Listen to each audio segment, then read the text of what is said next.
Hello everyone and welcome to Life Transformation UK. My name is Ben and today I want to talk to you about the importance of self-care and specifically the idea that I see kind of thrown around a lot that self-care is actually a selfish thing to do. So today I actually want to get rid of that altogether, get rid of that entire concept, because self-care is the least selfish thing you could spend your time doing. So if you've ever been on a plane or if you've ever seen any of the kind of pre-flight boarding videos or messages or watched one of the kind of cliched flight attendant pre-flight speeches, then you'll have heard the idea that if the plane starts to go down and the oxygen masks fall from the ceiling, that you put yours on first before you attempt to help anyone else. And there's a good reason for this, because if you are struggling to help somebody with their oxygen mask and you yourself can't breathe, not only are you doing a disservice to yourself, but you won't be able to appropriately help that person either, and that is how self-care works as well. Because if you're not taking care of yourself, then you cannot take care of the people in your life either, because you simply will not be in the mental and physical space to be able to do so. And that to me is one of the most important things that you can do with your life, which is helping people. And that's what I'm all about here on Life Transformation UK, helping people in the best way possible. But I wouldn't be able to do what I'm doing now if I didn't do the work up front to invest in my own self-care, my own self-improvement, so that I could eventually help others to do the same. If you'd have met me about 5 years ago, you might not even recognise the person that you are seeing, because I was not in a good mental and physical space. I was suffering from bouts of depression, severe anxiety on a day-to-day basis, and a host of other issues, from self-destructive tendencies to just full-on rage and aggression at times. I was not in a very well mentally balanced place, but all that's in the past because I took consistent effort and I put in a lot of work into building myself up and making sure that I was in a place where when it came time for me to give back and to help others, I would be in the place to be able to do so in terms of my mental and physical space, as it were. So I think one of the reasons why people often think that self-care is selfish is that they confuse self-care with self-absorption. Now, being self-absorbed means that you're making everything about you. It doesn't matter what other people are doing or saying. It doesn't matter what they're going through, because it's all about you. It's very similar to being selfish as a whole. And when you're in that place of self-absorption, nothing really matters to you except gratifying yourself on a moment-to-moment, day-to-day basis, regardless of the consequences, regardless of how you're making other people feel. Self-care is an entirely different idea altogether, because you're not doing it at the expense of other people or at the exclusion of other people. You're doing it from a place of love, first of all, for yourself, and from a place of love for other people, because you will know, if you're engaging in self-care, that you cannot help other people to do the same. And everyone that is going down this place of self-improvement, I've never met a single person going down this journey of self-improvement who hasn't wanted to help people. Maybe they didn't want to necessarily be a coach or a therapist or somebody that stands in front of a camera on YouTube and talks, but they all want to help people.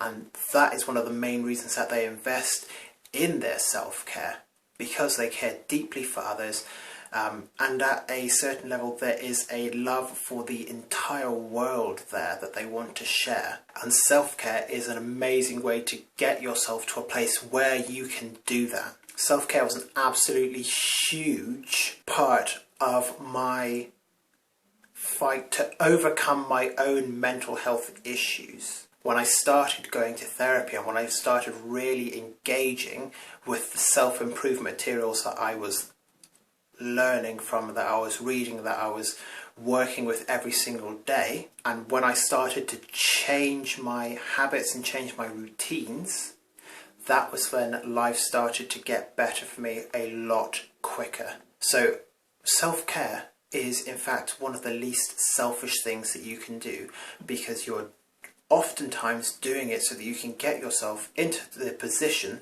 that when it comes time to help others, you are ready and prepared to do so. So having covered that, what are some of the things that you can do in terms of self-care to start to move yourself in a more positive life direction? So one of the main things that was there for me was getting good quality sleep. Making sure that I was getting between 6 to 8 hours a night of high quality sleep, and that meant cutting out a lot of things. It meant cutting out caffeine kind of closer to bed. For me, it eventually meant cutting out alcohol altogether, and any other kind of stimulants that might have gone with that in the past. It meant getting all of that out of my life and working on fully optimizing the way that it was I was getting my rest at the end of the day. Now I'm about to actually start a new experiment with how I can optimize my sleep a little bit better, because I've gotten myself down to a pretty consistent 6 hours a night, and it gives me plenty of time in the day. The extra 2 hours I would usually spend sleeping, I can spend working on my business instead, or learning how to help others more. But I want to optimize my sleep so that I can get a even higher quality, so that I can hit even higher peaks of energy throughout my day, so that I can learn more and help more and live more as well. But getting a high quality sleep is an absolutely amazing self-care tip, and I would recommend that you invest in learning how to optimize your sleep patterns a little bit better as well. One of the next things that I did was that I started journaling, and I started journaling everything from things that I loved about myself to things that I loved about the world, and gratitude for various different areas of my life. I started writing down my goals a lot as well. Whatever came to my mind to write down, I would start to write it down at the end of the day, and sometimes at the beginning of the day as well. And that was really, really powerful for me, because it got all of my thoughts out of my head and onto a page where I could see it and engage with it in a more complete and whole way. I could also start to understand how all of my ideas were connecting together, and how bits and pieces of my life that I thought were kind of disparate and out there all linked together, and they were all connected towards my central purpose of transforming my life and helping others to do the same as well. So highly recommend journaling as an amazing self-care device, and as I said, there's an endless amount of things that you can put into your journal. It just depends on what's in your head and what you want out of your head and in front of you. And the third thing that I found was extremely instrumental in transforming my life was starting to eat right. So cutting junk food. I have already spoken about having to cut alcohol out of my diet as well. Coffee and caffeine are still one of my kind of shameful vices that I do intend to move past over time. But at the moment, they do serve me in a certain way, but in moderation, of course, because when you're having 8 to 10 cups of coffee a day, you hit a point of diminishing returns where it will just start to make you feel worse. So if you are going to engage in things like drinking coffee, I would stay away from energy drinks as much as possible, because of the amount of additional chemicals which are not good for you in the long term. But in terms of just drinking coffee, limit yourself to maybe only 2 or 3 cups a day.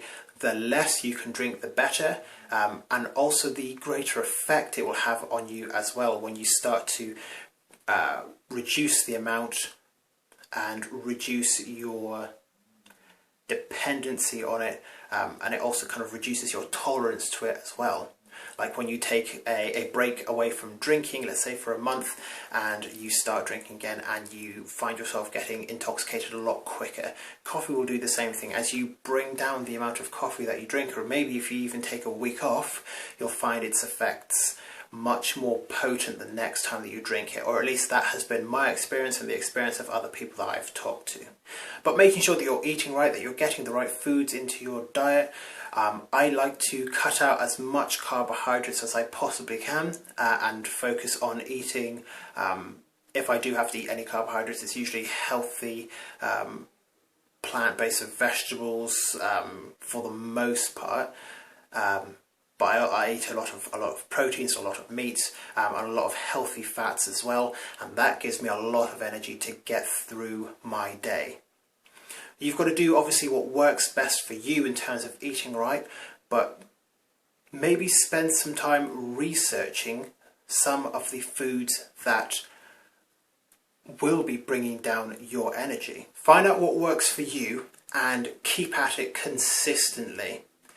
And that is one of the best things that you can do for yourself in terms of optimizing your health and optimizing your energy so that you can get out there and do more and be more. So if you have enjoyed this video, let me know by leaving a like on the video down below. You can also leave a comment. Let me know how you're using self-care in your life to transform your life so that you can be of greater value and service to others over time.